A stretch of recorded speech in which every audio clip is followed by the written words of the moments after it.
ndani ya kanisa mbele ya Mungu mbele ya mahakama.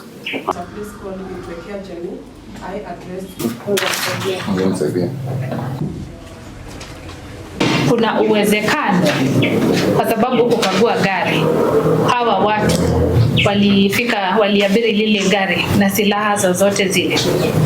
Haingekuwa waweza kuingia na silaha sababu ilikuwa mtu kama mimi. Vile niko siwezi kuwa na mtu ndani. Walikuwa tu kama wewe vile huko. Hauwezi kuwa na mtu na unaingia kwa gari. Ungeiona. So in regard to these charges that you have been charged with, what do you have to say in finality?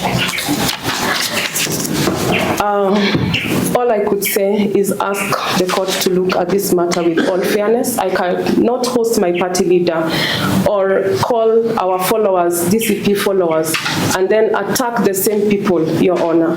So I plead with this court to look at this matter with all fairness, and I continue to plead not guilty, Your Honor. Thank you. So final submissions to be filed by 6th of July, when a judgment date will be given. Much pleasure. Okay, thank you very much, Kansas, for your time.